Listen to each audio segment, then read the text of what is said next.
आइए किस्सा नाव का सोशल साइंस का एक बहुत ही इम्पोर्टेंट पार्ट है अफवाह। अफवाह का अर्थ होता है ऊपर से जो भी जल आ रहे हैं उससे बहाना। अफवाह नदी तंत्र, अफवाह नदी तंत्र क्या है? नदियों में जो वर्षा पानी होती है, हम लोग देखे हैं कि बड़ी बड़ी नदियां हैं, इस नदियों में काफी जल होते हैं, लेकिन क्या आपको ये पता है जल किसी एक जगह से निकलकर नहीं आती। इस नदी में जो जल बह रहा है, ये बहता हुआ जल कई छोटे छोटे इसको अफवाह तंत्र होते हैं। ये सारे जो अपने जो पतली पतली अफवाह तंत्र होते हैं वो अपना मुख नदी में जल को बहाता है।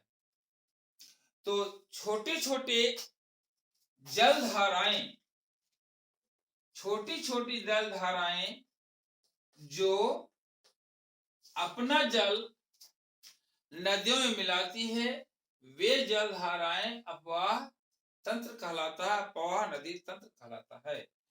इस पाठ्य पुस्तक में देखेंगे, यहां देखिए एक नदी जा रही है, उस नदी में एक पतली सी नदी यहां से गुजर रही है। इस नदी में बहुत सारे अफवाह तंत्र हैं। ये अफवाह तंत्र से क्या हो रहा है, जल नदियों में आ रहा है, इधर भी आ रहा है। देखिए अफवाह तंत्र वैसे वह जलधाराएं जो अपना जल किसी नदी में डालता है उसे अफवाह तंत्र कहते हैं। यह नदी में ही नहीं, हम लोग झीलों में और समुद्रों में भी डालते हैं, लेकिन ज्यादातर अफवाह तंत्र जो होते हैं नदियों में अपना जल गिराते हैं और नदी अपना जल को झील या समुद्र में गिराता है।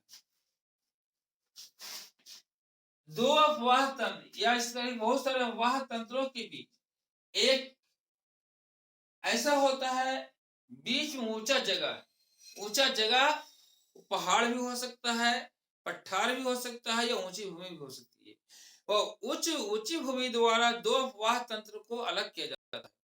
जो हाँ अलग किया हुआ है इसे कहते हैं जल विभाजक। बीच में एक जल विभाजक बनाया हुआ है। जल विभाजक ऊंची भूमि होती है जो अफवाह तंत्र को अलग करता है। अफवाह का प्रतिरूप यहाँ देखिए अलग अलग प्रतिरूप दिया हुआ है।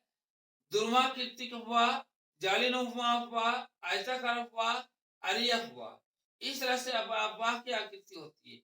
ये जिस तरह वहां जैसे आकृति होती है, जिस तरह के वहां पर धरातल होता है, धरातल के अनुसार से ये अफवाह तंत्र विकसित होते हैं। तो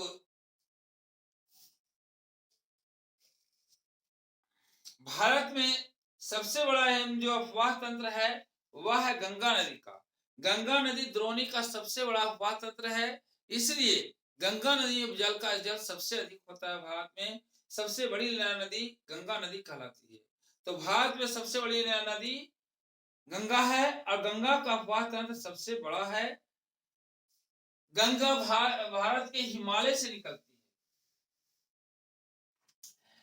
हिमालय एक पर्वत नहीं बल्कि पर्वत समूह है। ये अनेकों पर्वतों से मिलकर के बना है हिमालय।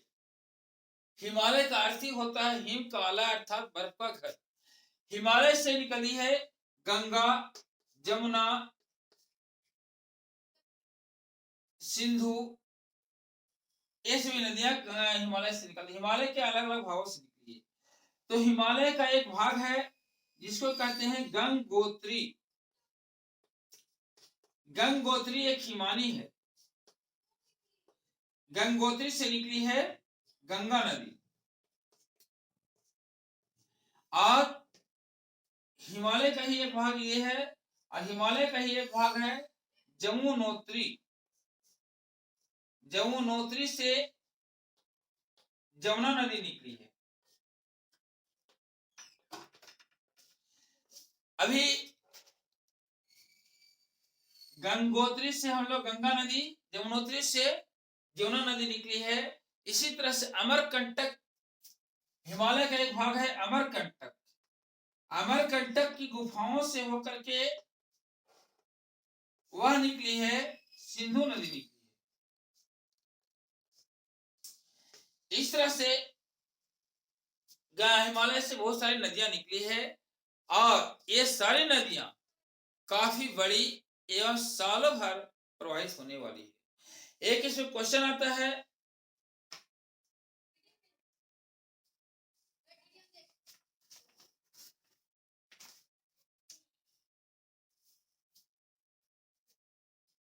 अमरकंटक की मानसरोवर झील है। यहाँ पर अमरकंटक पहाड़ है, मानसरोवर झील से ये निकली है। एक इंपॉर्टेंट क्वेश्चन आता है कि हिमालय की नदियों और प्रायद्वीपीय नदियों में क्या अंतर है। हिमालय की नदियां और प्रायद्वीपीय नदियों में क्या अंतर है। हिमालय की नदियां हिमालय से निकली है, इस कारण इसमें सालों भर पानी रहता है। सालों भर पानी क्यों होता है? क्योंकि हिमालय के ऊपर में बर्फ जमा है और बर्फ हमेशा पिघलता रहता है। पिघलता हुआ बर्फ के कारण हिमालय की नदियों में सालों भर पानी रहता है। ये नदियां बड़ी भी है, प्रायद्वीपीय नदियों की तुलना में काफी बड़ी है। दूसरी तरफ प्रायद्वीपीय नदियां किसी छोटे झील, पहाड़ के झरने या किसी ऊंची भूमि से निकलती है, इस कारण इसमें सालों भर पानी नहीं रहता, या पानी रहता भी है तो बहुत कम मात्रा में होता है पानी, इसलिए सालों भर पानी ना रहने वाला नदी कहलाता है और ये छोटी होती है। हिमालय की नदियों की अपेक्षा ये छोटी होती है। इसलिए एक और इंपॉर्टेंट चीज समझने की बात यह है कि भारत की सारे नदियां पश्चिम से पूरब की ओर बहती है। सभी पश्चिम से पूरब की ओर बहती है और यह बंगाल की खाड़ी में, ज्यादातर बंगाल की खाड़ी में गिरती है। कुछ नदियां झील में जाकर खत्म होती है, लेकिन दो मात्र ऐसी नदी है, दो नदी है। एक है ताप्ती, इसको ताप्ती नदी भी कहते हैं, और दूसरा है नर्मदा। दो नदी है, तापी और नर्मदा। यह पूरब से पश्चिम की ओर बहती है, पूरब से पश्चिम की ओर बहने वाली मात्र दो नदी है, वह है तापी और नर्मदा, जो अरब सागर में गिरती है। ये दक्षिण भारत में ही है। ये तापी और नर्मदा दोनों नदी पर दक्षिण भारत में है और ये दोनों अरब सागर में गिरती है। यह पूरब से पश्चिम की ओर बहती है।